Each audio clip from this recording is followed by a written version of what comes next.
র্যাবের মহাপরিচালকের পক্ষ থেকে আত্মসমর্পণ করা জলদস্যুদের মাঝে ঈদ শুভেচ্ছা ও উপহার সামগ্রী বিতরণ করা হয়েছে।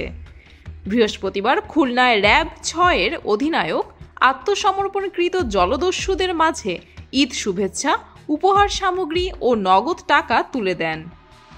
ধন্যবাদ জানাচ্ছি অসংখ্যভাবে আমাদের সবার তরফ থেকে অসংখ্য ধন্যবাদ আপনাকে।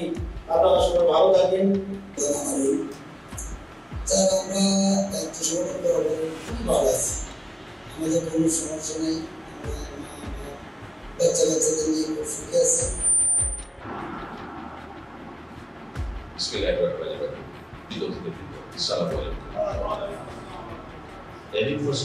আত্মপ্রকাশের পর থেকে আইনের শাসন সমুন্নত রেখে দেশের সকল নাগরিকের নিরাপত্তা সুনিশ্চিত করার লক্ষ্যে অপরাধ চিহ্নিতকরণ, প্রতিরোধ, শান্তি ও শৃঙ্খলা রক্ষার জন্য কাজ করে যাচ্ছে।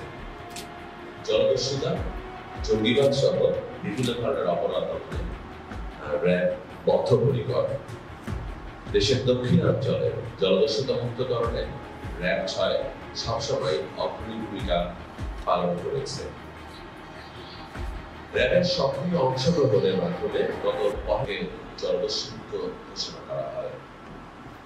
মহাপরিচালক র্যাব ফোর্সেসের পক্ষ থেকে আপনাদের জন্য আসন্ন ঈদ উল ফিতর উপলক্ষে ঈদ শুভেচ্ছা, উপহার সামগ্রী এবং নগদ অর্থ বিতরণের আজকের এই আয়োজন। আত্মসমর্পণকৃত জলদস্যুদের সাথে কুশলাদি ও ঈদের শুভেচ্ছা বিনিময় করেন র্যাব ৬-এর অধিনায়ক।